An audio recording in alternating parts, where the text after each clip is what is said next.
하나님의 말씀 요한복음 9장 1절입니다. 요한복음 9장 1절.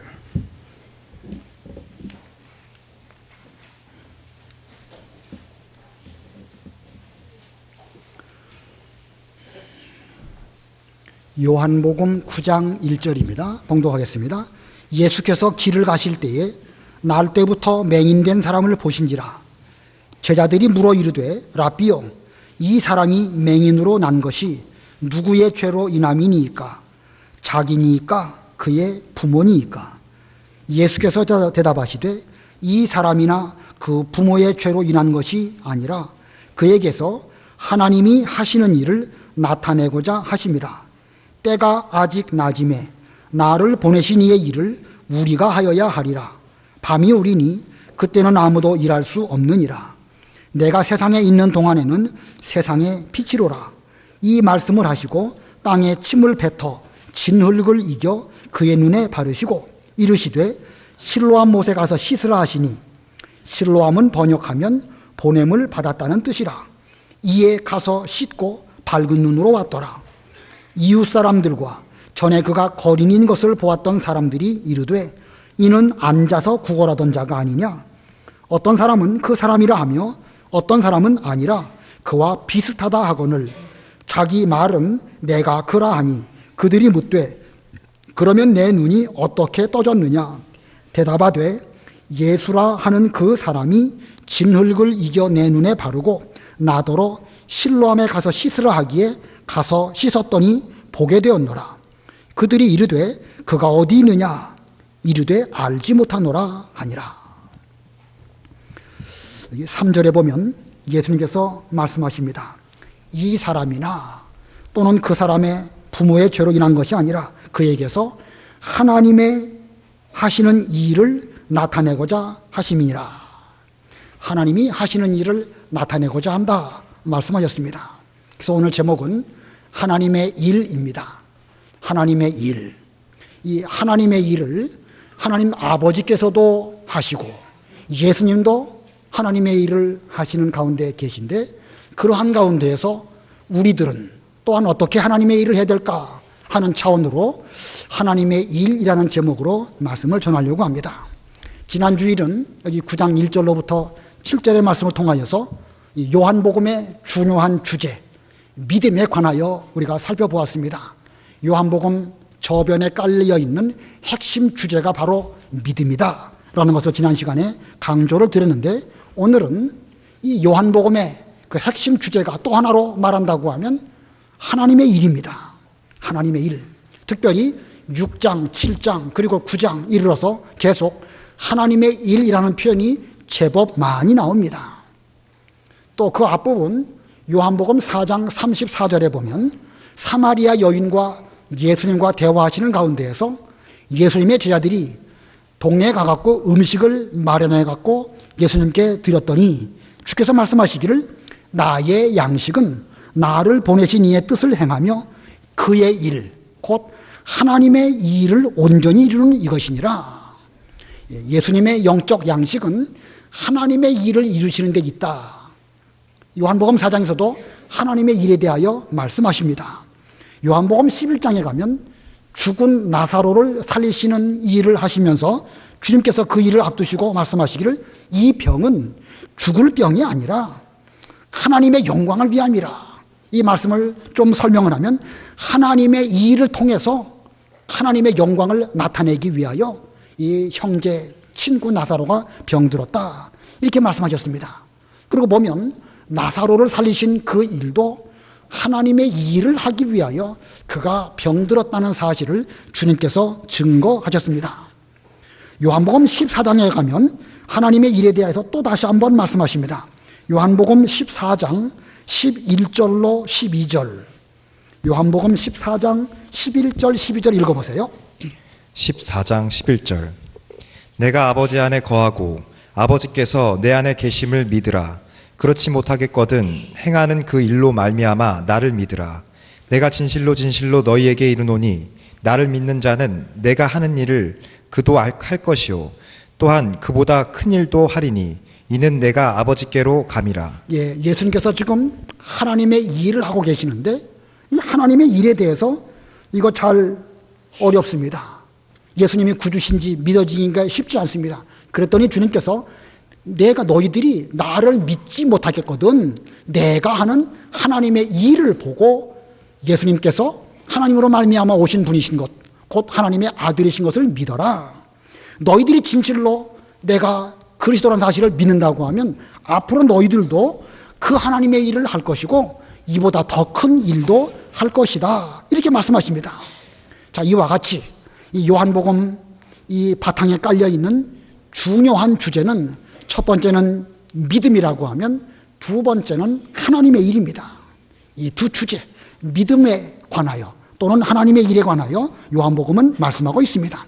이 두 주제, 믿음과 하나님의 일을 한 문장으로 표현한다고 하면 예수님은 하나님의 일을 통하여 우리로 믿게 하셨고 믿는 우리라고 하면 우리 역시도 하나님의 일을 해야 할 것을 말씀하신 것입니다. 예수님은 하나님의 일을 통하여 우리로 믿게 하셨고 우리가 만일 예수님을 구주로 믿는다고 하면 믿음 이후에는 역시 예수님을 본받아서 하나님의 일을 해야 한다. 오늘 본문에 이 나면서 맹인되었던 이 사람이 예수님께서 행하신 하나님의 일을 통하여서 그도 예수님을 믿게 되었고 그 또한 예수님을 믿은 성도로서 그도 하나님의 일을 행하였음을 본문이 보여주고 있습니다. 그래서 오늘 제목이 하나님의 일입니다. 하나님의 일. 이미 잘 아시지만 제목을 잘 기억해 주시기 바랍니다. 따라서 해보겠습니다. 하나님의 일. 하나님의 일. 예. 요한복음 5장 17절에 보면 주님께서 안식일에 38년 된 병자를 고쳐주신 사건을 통해서 예수님을 비방하는 그 유대인들에게 내 아버지께서 지금까지 이제까지 일하시니 나도 일한다 이렇게 말씀하셨습니다. 요한복음 5장 17절 읽어보세요.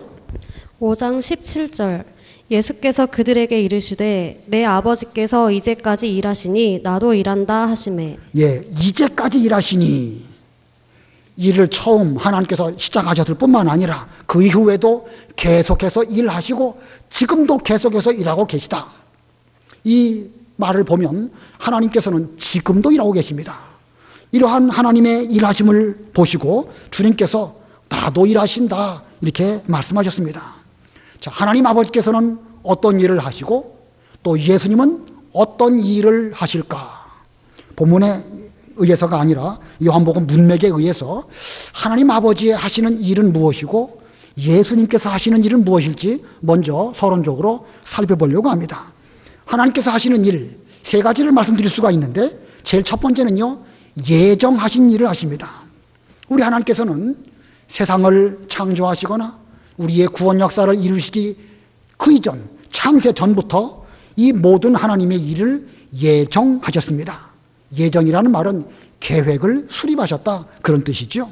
이 건물을 짓기 위해서 먼저 설계를 잘하는 것이 그 시행착오도 줄이고 또 그 얼마든지 그 규모 있게 그 공사를 잘할 수 있는 것처럼 우리 하나님께서는 천지 만물을 짓기 전 또 이 모든 구원 역사를 이루시기 전에 창세 전에 이 모든 일들을 완벽하게 예정하셨습니다.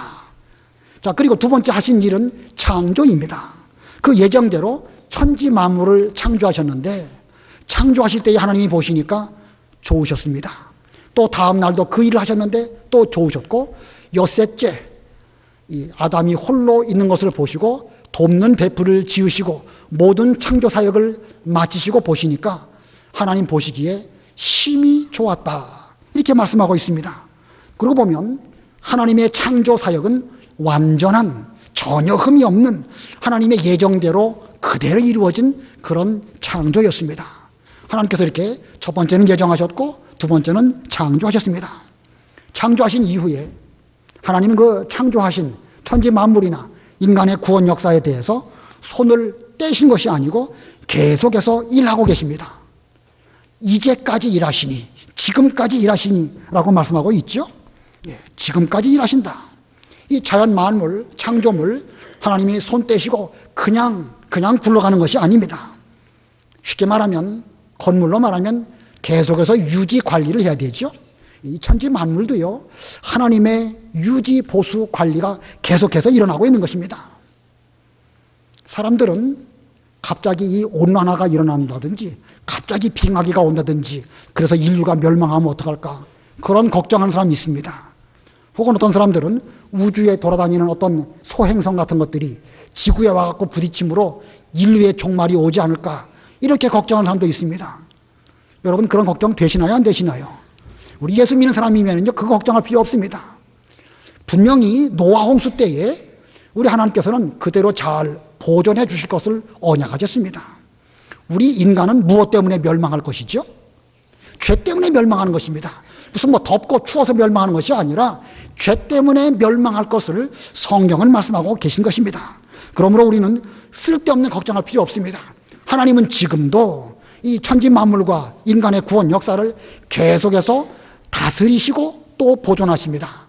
통치와 보존, 하나님이 지금도 하고 계신 것입니다. 이제까지 일하시니 라고 말씀하실 때에 이제까지 일하시는 그 일이 무엇일까? 통치와 보존인데, 그 통치와 보존을 신학적인 용어로 섭리라고 말합니다. 섭리라고 말하면 그 속에는 하나님이 지금도 이 만물과 인간 역사를 다스리시고 또 잘 보존해 나가시는 그런 일을 하신다는 거예요. 자, 하나님이 하시는 일 세 가지. 첫 번째가 뭡니까? 예정. 두 번째는요, 창조. 세 번째는요, 섭리. 지금도 계속 하나님은 이렇게 일하고 계십니다. 이런 가운데 예수님께서 오셔서 또 예수님도 일하셨습니다. 예수님이 하신 일은 또 무엇일까? 우리는 두 가지를 말할 수 있는데, 먼저 성경을 읽어보고 그 두 가지가 무엇인지를 생각해 보겠습니다. 먼저 요한복음 5장 19절로 20절 읽어보세요. 5장 19절로 20절. 5장 19절. 그러므로 예수께서 그들에게 이르시되 내가 진실로 진실로 너희에게 이르노니 아들이 아버지께서 하시는 일을 보지 않고는 아무것도 스스로 할 수 없나니 아버지께서 행하시는 그것을 아들도 그와 같이 행하느니라. 아버지께서 아들을 사랑하사 자기가 행하시는 것을 다 아들에게 보이시고 또 그보다 더 큰 일을 보이사 너희로 놀랍게 여기게 하시리라. 아버지께서 지금까지 하시는 일을 쭉 하고 계시는데 그 속에서 예수님께서도 일하신다고 말씀하십니다. 다시 말하면 예수님께서 하시는 그 일을 하나님의 예정 가운데 있는 것이고 하나님의 섭리 가운데에서 지금 예수님도 일하고 계신다고 하신 것입니다. 그러면 좀 더 구체적으로 예수님은 무슨 일을 하실까? 여기 요한복음 5장 21절로 23절 읽어보세요. 5장 21절. 아버지께서 죽은 자들을 일으켜 살리심 같이 아들도 자기가 원하는 자들을 살리느니라. 아버지께서 아무도 심판하지 아니하시고 심판을 다 아들에게 맡기셨으니 이는 모든 사람으로 아버지를 공경하는 것 같이 아들을 공경하게 하려 하심이라. 아들을 공경하지 아니하는 자는 그를 보내신 아버지도 공경하지 아니하느니라. 하나님 아버지께서 죽은 자를 살리심과 같이 아들도 자기가 원하는 자들을 살리느니라. 여기 이 말이 무슨 말씀이겠습니까? 육신적으로 죽은 사람을 예수님께서 부활케 하신다, 그런 뜻일까요? 아닙니다. 영적으로 죽어서 이 생명을 잃어버려서 하나님을 알지도 사랑하지도 섬기지도 못하는 사람들을 예수님께서 어떻게 하신다는 의미겠죠? 예수님께서 살린다는 말씀은 곧 그를 구원하신다는 말씀입니다. 그러니까 예수님께서 하시는 일의 첫 번째는요, 구원하시는 일 주께서 하십니다. 지금도 주님께서는 우리를 구원하시는 일을 위해서 계속해서 하나님 보좌 우편에서 기도하시고 우리를 도와주시고 때로는 일깨워주시는 그런 일을 하고 계십니다. 그런데 주님께서 하시는 일은 구원하시는 이 일뿐만 아니라 또 한 가지의 일도 있는데, 아버지께서는 아무도 심판하지 아니하시고 그 심판을 다 아들이신 예수님에게 맡기셨다. 그러므로 예수님이 하시는 일 두 번째가 뭐겠습니까? 심판입니다. 자, 그러므로 예수님은 구원하시는 일, 두 번째는 심판하시는 일. 예수님은 구세주이기도 하시고 장차 세상 끝날에 찾아오셔가지고 심판하시는 그 일도 하실 것입니다. 아직까지는 구원하시는 이 일을 하고 계시는 가운데 있습니다. 물론 부분적으로 지금도 심판하시는 일을 하고 계시지만 거국적 심판은 아직 시작이 되지 않았습니다. 이 구원하시는 이 일이 끝나게 되면 이제 예수님께서 재림하시고 심판이 시작되게 될 것입니다. 자, 그래서 예수님이 하시는 일 두 가지. 구원과 심판입니다. 자, 한번 복습해 볼까요? 하나님이 하시는 일 세 가지. 첫 번째가 예정하시고, 두 번째는 창조하시고, 세 번째는 섭리하시는 일. 예수님이 하시는 일 두 가지. 첫 번째는 구원, 두 번째는 심판입니다. 자, 문제는 우리가 어떻게 일을 해야 하는가? 아버지께서 지금까지 일하시고 예수님도 계속해서 일하시는 가운데 계신데, 이제부터는 우리도 일해야 됩니다. 구원받았다고 하면 일해야 되지 않겠습니까? 그래서 오늘 본문 4절 5절 보면 세상의 빛으로서 때가 아직 낮음에 예수님을 보내신 하나님의 일을 하여야 하리라 라고 말씀하셨습니다. 그리고 말씀하시기를 밤이 오리니 그때는 아무도 일할 수 없느니라. 성도인 우리들에게도 주어진 시간이 있습니다. 아직은 낮이고 아직은 일할 수 있는 기회가 우리에게 있습니다. 그러나 낮이 계속되는 건 아니죠. 해는 계속 돌아가고 있고 시간은 계속 흘러가는 가운데 있습니다. 더 이상 일할 수 없을 때가 오게 될 터인데, 그 주어진 기간 동안 우리는 하나님의 일을 해야 하는 것입니다. 아무쪼록 우리는 이 말씀 명심하시고 우리에게 주어진 낮 기간 동안 열심히 하나님의 일을 하는 우리가 되어야 되겠습니다. 오늘 이 나면서 맹인된 자가 구원을 받고 하나님을 알게 되었는데, 그가 어떤 일을 했는지를 살펴서 우리도 해야 할 일, 하나님의 일을 잘 감당하는 우리가 되어야 되겠습니다. 우리가 해야 할 일이 무엇일까? 두 가지를 말씀드리겠습니다. 우리가 해야 할 일 첫 번째는요, 믿는 것입니다. 믿는 것. 이걸 믿는 일, 믿는 행위, 이렇게 표현하기가 좀 그렇습니다. 이게 인간 언어 표현의 한계라고 할 수가 있는데, 분명 우리는 믿는 일이라는 표현을 쓸 수 있습니다. 근데 그것을 나의 수고, 나의 노력으로 말미암은 어떤 결과물, 이렇게 말하면 그 믿음이라고 하는 본의를 우리가 제대로 표현한 것이 아닙니다. 그래서 이 믿는 일이라고 하면 좋겠지만 이게 뭐 언어상의 문제이기 때문에 그냥 믿는 것이라고 표현했습니다. 예수님께서는 요한복음 6장에서 믿는 것이 하나님의 일이라 이렇게 말씀하십니다. 믿는 것이 하나님의 일이라. 요한복음 6장 27절로 29절인데 우리 다 같이 합독하겠습니다. 요한복음 6장 27절 29절까지 다 같이 시작. 썩을 양식을 위하여 일하지 말고 영생하도록 있는 양식을 위하여 하라. 이 양식은 인자가 너희에게 주리니 인자는 아버지 하나님께서 인치신 자니라. 그들이 묻되 우리가 어떻게 하여야 하나님의 일을 하오리까? 예수께서 대답하여 이르시되 하나님께서 보내신 이를 믿는 것이 하나님의 일이니라 하시니. 자, 오병이어의 이적을 보여주시고 말씀하시기를 너희들 목구멍으로 들어가는 육신의 양식을 위해서 일하지 말고 영생하도록 있는 양식을 위해서 예수님 곧 인자를 믿으라 이렇게 말씀하십니다.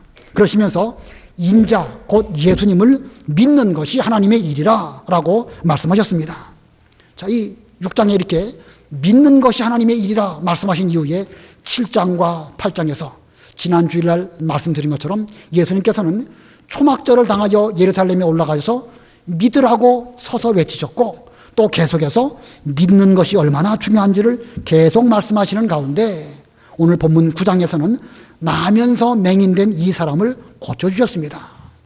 자, 그만큼 믿음을 강조하시는 가운데 믿는 것이 하나님의 일이라 라고 말씀하시는 가운데 이 나면서 맹인된 사람을 고쳐주셨습니다. 본문 3절 4절 읽어보세요. 3절. 예수께서 대답하시되 이 사람이나 그 부모의 죄로 인한 것이 아니라 그에게서 하나님이 하시는 일을 나타내고자 하심이라. 때가 아직 낮음에 나를 보내신 이의 일을 우리가 하여야 하리라. 밤이 오리니 그때는 아무도 일할 수 없느니라. 예, 여기 3절에 보면 이 사람이나 그 부모의 죄 때문에 그런 것이 아니라 그에게서 하나님의 하시는 일을 나타내시려고 하는 것이다. 이 말씀은 이 맹인된 이 사람이 이렇게 나면서부터 맹인된 것은 창세 전부터 하나님께서 예정하신 일이고 하나님께서는 어느 날 어느 때 어느 가정에서 사람이 태어날 때에 그로 하여금 맹인으로 태어나도록 예정하셨습니다. 그리고 실제로 그 일이 이루어지도록 섭리하셨습니다. 이 모든 일들은 다 하나님이 일하신 결과로 이 사람이 지금 맹인으로 태어나게 된 것입니다. 그런데 4절에서는 때가 아직 낮이기 때문에 나를 보내신, 곧 예수님을 보내신 하나님의 일을 우리가 하여야 하리라, 이렇게 말씀하십니다. 이 말씀은 이 맹인으로 하여금 눈을 뜨게 하실 뿐만 아니라 이로 하여금 믿게 하시는 이 일이 예수님께서 하셔야 할 일인 것임을 말씀한 것입니다. 그러니까 아까 하나님이 하시는 일, 예정하시고 창조하시고 섭리하시는 이 일, 그 일이 지금 이 나면서 맹인된 자에게 이루어졌고, 예수님께서는 이 구원하시는 이 일을 하시려고 아직은 낮이니까 내가 저 맹인으로 난 사람을 구원해서 하나님의 사람으로 만들어야 되겠다 하시면서 주님께서는 이렇게 일하시려고 말씀하신 것입니다. 자, 하나님께서는 이렇게 창세전 인간의 구원 계획을 예정하실 때에 이 사람으로 하여금 나면서부터 맹인되도록 태어나도록 예정하셨고, 예수님께서는 이 세상에 찾아오셨을 때에 이 맹인을 통하여 구원하시는 일을 하셨습니다. 자, 하나님의 예정 속에서 예수님은 일하셨습니다. 그러고 보면 나면서 맹인된 이 사람이 눈을 뜨게 된 거, 이것은 곧 하나님이 일하신 결과이고 예수님께서 일하신 결과입니다. 자, 이 나면서 맹인된 사람이 눈 뜬 것, 이것은 곧 하나님이 일하신 결과물이고 예수님께서 일하신 결과입니다. 그러면 그 맹인 입장에서 그는 무엇을 했지요? 예, 믿는 것입니다. 믿는 것입니다. 하나님이 일 다 하셨고 예수님이 일 다 하셨는데 나는 맹인은 뭐 했을까? 아무것도 안 하고 가만히 있었는데 그냥 저절로 그 일이 됐을까? 믿는 일을 했기 때문에 그 사람이 바로 눈뜨게 된 것입니다. 본문에는 믿었다라는 말은 없습니다. 그러나 문맥으로 볼 때 분명 그가 믿었다는 사실은 너무너무 자명한 것입니다. 본문 5절 6절 읽어보세요. 5절 6절. 5절. 내가 세상에 있는 동안에는 세상의 빛이로라. 이 말씀을 하시고 땅에 침을 뱉어 진흙을 이겨 그의 눈에 바르시고. 예, 예수님께서 이 나면서 맹인된 그 사람을 고쳐주시기 위해서 말씀하십니다. 내가 세상에 있는 동안에는 세상의 빛이로라. 예수님이야말로 세상에 참된 빛이라는 이 귀중한 진리를 말씀하셨습니다. 맹인이 이 말 들었을까요? 안 들었을까요? 들었죠. 당연히 들었죠. 사실은 이 말씀은 물론 제자들에게 하신 말씀이긴 하지만 그 맹인에게 그 특별히 의미 있는 말로 들렸을 것입니다. 이 말씀을 듣는 순간 그의 마음에는 그렇다, 나 같은 사람에게 참된 빛은 바로 나를 찾아와 주신 예수님이시구나 라고 그는 들었고, 듣는 그 순간 그의 마음속에 믿음으로 그 말씀을 받았기 때문에 그는 믿었던 것입니다. 이 사람, 이 길에서 돈이나 구걸하던 맹인 입장에서는요, 어느 누가 자기에게 빛을 주리라고는 이건 뭐 상상도 할 수 없는 일입니다. 엄청나게 큰 일인데 내내 일생 한 번도 본 적이 없는 그런 사람입니다. 그런데 세상에 있는 동안에는 내가 세상의 빛이다 하는 말씀을 들었을 때에 그는 그 말씀이 가슴으로 와서 팍 치면서 이것이 믿어지는 그런 역사가 나타나게 되었습니다. 자, 그런데 이 엄청난 복, 이 맹인에게 복이 된다는 이 엄청난 복을 받기 위해서 그가 해야 할 어떤 일이나 그가 해야 할 어떤 행위, 이건 아무것도 없습니다. 그냥 예수님의 그 말씀을 믿고 받아들이면 그것으로 된 것입니다. 표현이 좀 어렵긴 하지만 그냥 간단하게 쉽게 말하면 그냥 거저 받은 거예요. 거저 받은 거. 예, 좀 더 이상하게 표현될지 모르겠지만 그냥 거저 먹은 것이나 마찬가지입니다. 그래서 이 믿음이라는 것은 믿는 일, 믿음의 행위, 이것을 말하는 것이 아닙니다. 오직 하나님께서 선물로 우리에게 믿음을 주실 때에 아무런 대가 없이 그것을 받아들이는 것, 그것이 바로 믿는 것입니다.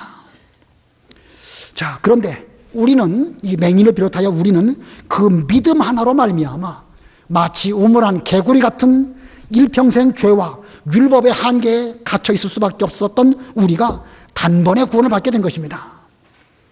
그런 면으로 볼 때에 믿음을 소유한 우리야말로 최고로 귀중한 복을 받은 사람입니다. 우리가 다른 거 아무리 잘하고 세상에서 위대하고 훌륭하다 할지라도 믿지 않는다고 하면 그 인생은 맹인으로 왔다가 그냥 아무것도 제대로 보지 못한 가운데서 자기 그 한계 안에 갇혔다가 죽을 수밖에 없는 불쌍한 인생들입니다. 그러나 믿음을 선물로 주셨고 그 믿음으로 말미암아 주의 말씀이 믿어지게 된 것, 이것이야말로 우리에게 있어서 최고로 행복한 것입니다. 자, 그것도 하나님께서 하신 일, 예수님께서 하신 놀라운 그 일을 우리는 믿음 한 가지로 말미암아 거저 먹었으니 이것이야말로 대박이 아니고 뭐겠습니까? 저와 여러분은 이 일생에 있어서 최고로 행복한 복을 받은 이런 사람들입니다. 자, 그러면 또 우리가 해야 할 하나님의 일 두 번째 무엇일까? 우리가 해야 할 하나님의 일 두 번째는 순종입니다. 순종. 본문 6절, 7절 읽어보세요. 6절. 이 말씀을 하시고 땅에 침을 뱉어 진흙을 이겨 그의 눈에 바르시고 이르시되 실로암 못에 가서 씻으라 하시니 실로암은 번역하면 보냄을 받았다는 뜻이라. 이에 가서 씻고 밝은 눈으로 왔더라. 예, 예수님께서 하나님의 이 일을 하시려고 땅에 침을 뱉으시고 진흙을 이기시고 그리고 그의 눈에 발라주신 뒤에 실로암 연못에 가서 씻어라 이렇게 말씀하셨습니다. 그랬더니 그 맹인이 가서 씻음으로 말미암아 눈이 밝아졌고 그리고 밝은 눈으로 돌아왔습니다. 어떻게 해서 눈이 떠지게 되었을까? 어떻게 해서 눈이 떠지게 되었을까? 무엇이 약이었을까? 본문 10절로 11절 읽어보세요. 10절. 그들이 묻되 그러면 내 눈이 어떻게 떠졌느냐? 대답하되 예수라 하는 그 사람이 진흙을 이겨 내 눈에 바르고 나더러 실로암에 가서 씻으라 하기에 가서 씻었더니 보게 되었노라. 예, 본문의 말씀은 어떻게 떠졌느냐고 다른 사람이 물었습니다. 그랬더니 예수라고 하시는 어떤 분이 진흙을 이겨서 내 눈에 바르고 실로암 못에 가서 씻으라 했더니 씻으니까 나왔다는 것이요. 예, 순종입니다. 순종. 맹인의 눈을 뜨게 한 그 특효약은 바로 순종입니다. 여러분은 이 맹인이 예수님의 말씀을 순종할 때에 어떻게 순종했을까요? 아무 생각 없이 씻으라고 하셨으니까 그냥 나는 가서 씻습니다. 별 생각 없이 가서 씻었을까요? 지금 맹인 입장에서는요, 상당히 자존심 상하는 그런 상황입니다. 예수님의 제자들은 그 맹인을 두고 왈가왈부 말합니다. 저 맹인이 날 때부터 맹인으로 태어난 것은 부모 죄 때문입니까? 자기 죄 때문입니까? 이렇게 말하고 있어요. 이거 맹인 된 것만 해도 너무 속상하고 힘든데 일생 그렇게 살아온 것도 억울한데 이거 뭐 아무것도 알지 못하는 사람이 누구 죄 때문에 그렇습니까? 이러쿵 저러쿵 입방아를 찌고 있으니까 이거 여간 자존심 상하는 일이 아닙니다. 거기다가 예수님마저 침을 뱉으시고 진흙을 이기고 그걸 눈에다가 이렇게 또 쳐 바른 다음에 가서 실로암 못에 가서 씻어라. 이건 역시도 거꾸로 생각하면 잘못된 관점으로 본다고 하면 이거 자존심 상하는 일입니다. 자, 이 맹인된 이 사람 가서 순종하다고 했는데 순종하는 것이 쉽겠습니까? 쉽지 않습니다. 예, 여러 가지 어려운 일들이 많이 있었겠죠. 맹인의 눈으로 거기까지 가는 것도 쉽지 않겠지만 여러 가지 어려운 가운데 가장 힘든 순종하기에 어려운 장애물은 자기 자존심입니다. 자기 자존심. 아무리 보지 못한다고 해서 이 길에서 구걸이나 하고 사는 사람이라고 해서 무시해도 유분수지. 예수님의 제자라는 사람들이 남의 집안의 문제에 대해서 이러쿵 저러쿵 누구 죄 때문에 그러느냐 이렇게 해놓고 또 예수님이라는 분도 남 못 보는 눈이라고 해서 그냥 침 뱉어가지고 진흙이나 이겨가지고 발라주시니 하면서 속 상해가지고 순종하지 못했다고 하면 그는 자기 자존심 때문에 하나님의 일을 못하게 되는 것입니다. 자, 그러므로 하나님의 일을 우리가 오늘날 해야 되는데 우리가 이 일을 순종함에 있어서 우리가 내려놓아야 할 것이 바로 자신의 자존심입니다. 자, 또 하나 장애물. 우리가 하나님 말씀, 하나님의 일을 하기 위해서 여러 가지 장애물 가운데 또 하나의 장애물이 있는데 그것이 무엇이냐면 어떤 그 말씀을 요구하셨을 때 그 일을 보고 작은 일이라고 멸시하는 것입니다. 애게게 그까짓 거, 그거 좀 했다고 뭐 나을 수 있을까? 나는 평생 맹인으로 살았는데 하면서 작은 일이라고 멸시한다고 하면 순종할 수 없습니다. 이 맹인 입장에서 실로암 연못에 가서 눈을 씻는 일, 이거 힘든 일일까요? 아니면 별로 안 어려운 일일까요? 뭐 맹인 입장에서 거기까지 가는 일 자체가 그렇게 뭐 쉬운 건 아닐 거예요. 그러나 그렇다고 해서 전혀 못할 일 그것도 아닙니다. 그 지도를 대략 보면서 그 성전에서부터 실로암 연못까지의 거리가 얼마나 될까 하고 제가 한번 살펴봤더니 한 1km나 혹은 1.5km 되는 길입니다. 그 물길로 늘상 다녔던 그런 길일 수도 있습니다. 자, 만약에 사람들에게 어떤 것을 순종을 요구하실 때 엄청나게 멀리 있는 강물이든지 막 많은 물 거기에 가가지고 그 눈을 씻어라, 그러면 내가 날 것이다 라고 말한다고 하면 그게 엄청나게 큰 일이니까 뭐 고행을 하면서 자기 모든 일들을 다 뒤로 하고 그 고난의 길을 잘 가려고 노력할 것입니다. 그러나 하나님께서 뭐 그렇게 큰 일 아닌 것처럼 보이는 것, 실로암 못에 가서 씻으라라는 것을 우습게 여기면서 아예 순종하려고 하지 않는 것이 우리 사람들의 본성이라는 거예요. 이게 여기만 있는 것이 아닙니다. 이사야 때에도 미리 이와 같은 예언을 하였습니다.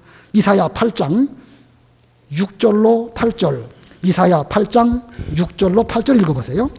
이사야 8장 6절.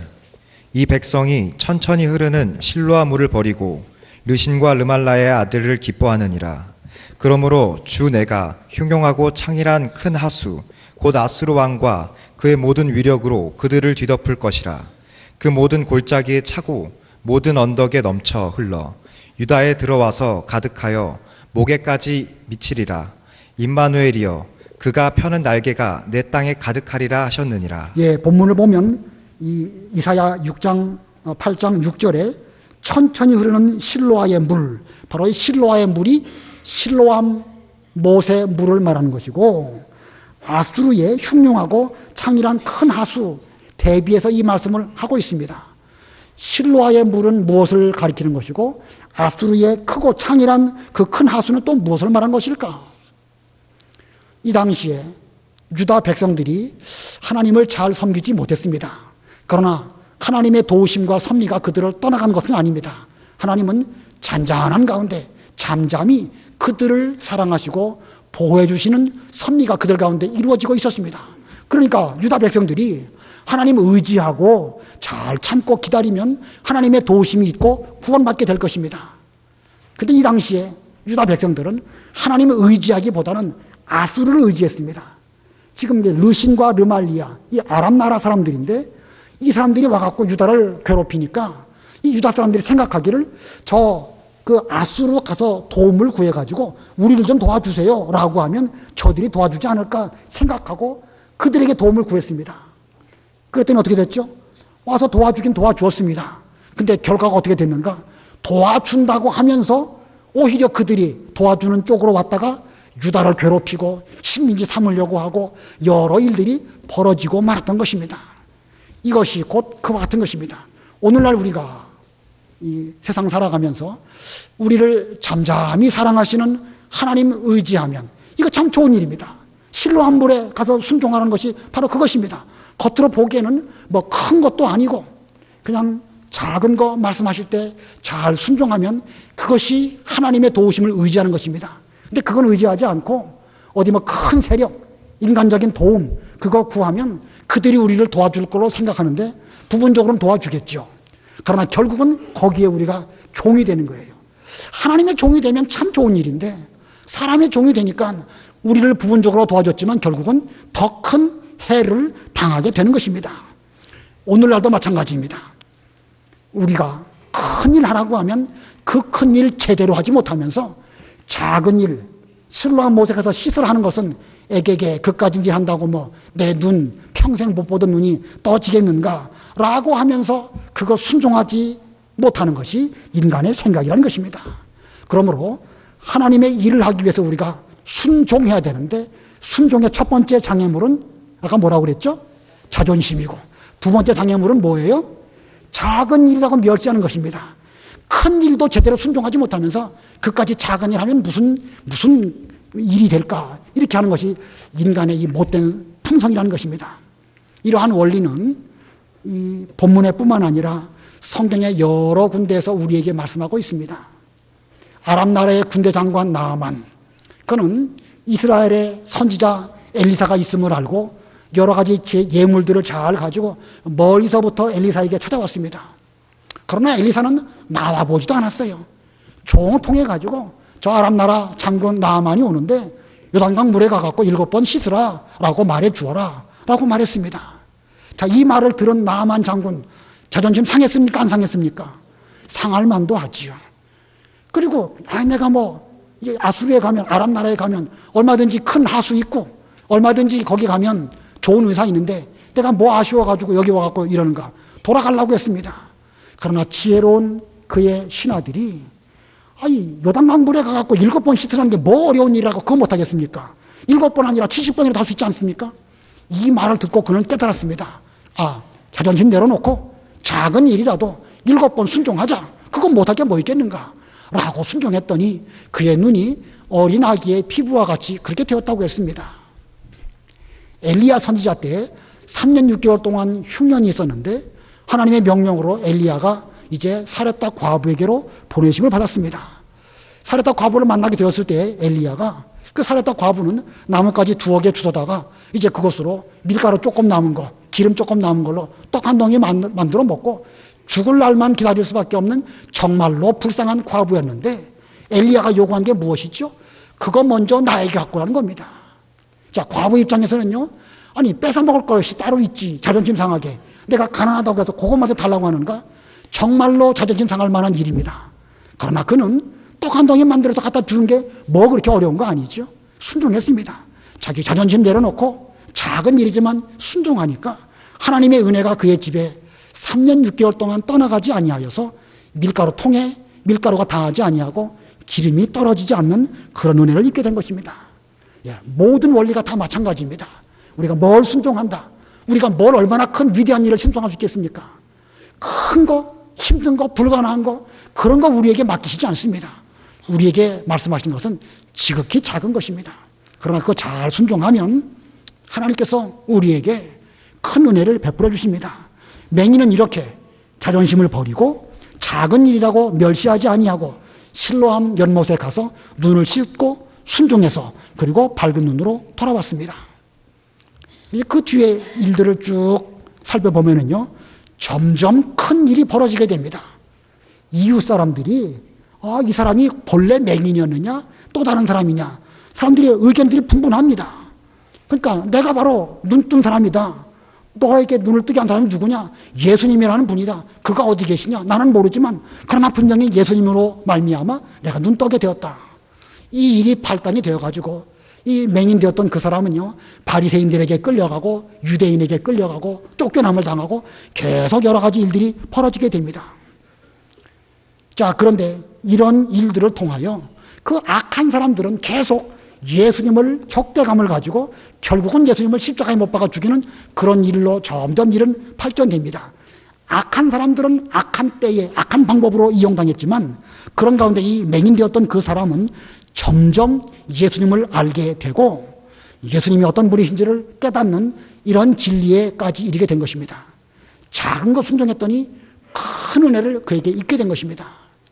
또 거꾸로 악한 사람들은 점점 악한 길로 가게 되면서 이 일을 통하여 하나님의 섭리가 이루어지고 예수님의 십자가 사건이 이루어지게 되는 것입니다. 자, 이거 얼마나 중요한 의미가 있죠? 작은 일, 실로암 못에 가서 씻어라 라는 거 순종하니까 그는 나음을 입었는데 나음을 입은 것으로 끝난 것이 아닙니다.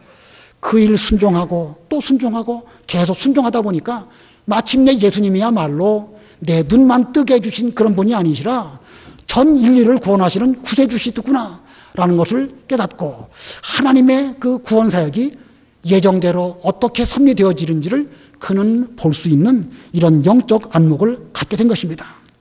자, 작은 일에 순종하니까 하나님께서 일하시고 예수님께서 일하심을 발견하게 되었고 그런 가운데 그는 큰 은혜를 입게 된 것입니다. 자, 오늘 배운 거 다시 한번 정리하겠습니다. 예수님 말씀하시기를 아버지께서 이제까지 일하시니 하나님은 지금까지도 계속해서 일하고 계십니다. 때가 아직 낮음에 나를 보내신 이의 일을 우리가 하여야 하리라. 우리 예수님께서도 낮 동안 구원하시는 일을 해야 할 기간 동안 계속해서 일하십니다. 현재 하나님도 일하고 계시고 예수님도 일하고 계십니다. 여러분 눈에는 그게 보이신가요? 여러분의 개인적인 삶이나 교회의 일이나 국가적인 일이나 이 모든 일들이 하나님이 일하시며 예수님이 일하신다는 사실이 보여지십니까? 안 보여지십니까? 이거 안 보여지면 좀 심각한 거예요. 이것이 안 보여진다고 하면 이 말씀을 들을 때에 나는 세상에 빛이라는 말씀을 들을 때에 믿음으로 확 와닿아야 됩니다. 만약에 그렇지 않다고 하면 순종 못합니다. 하나님이 일하신다고 교회 내에서 무슨 일을 하고 계시는가? 그래서 내가 교회 출석하고 연보 내고 이렇게 하면서 일이 되어지는 것이지, 만약에 그렇다고 하면요, 우리 좀 눈 감은 맹인과 다를 바가 없습니다. 확실한 것은 지금도 하나님이 우리 개인을 붙잡고 일하실 뿐만 아니라 교회와 전체적인 구원 사역을 하나님의 예정 가운데 섭리로 일하고 계십니다. 그리고 예수님도 일하고 계십니다. 이 하나님이 하시는 일과 예수님이 하시는 이 일을 우리가 믿음으로 받아들이고 그 가운데 내가 해야 할 일을 순종할 때에 하나님의 일을 제대로 하는 것입니다. 자존심을 버리고 큰 일 하겠다는 생각 버리고 작은 일이라도 순종하면 하나님은 그 일을 통하여 점점 큰 일을 저를 통하여 여러분을 통하여 이루어 가실 것입니다. 하나님의 일을 잘 감당하시는 우리 교회 모든 성도님들이 다 되시기를 바랍니다.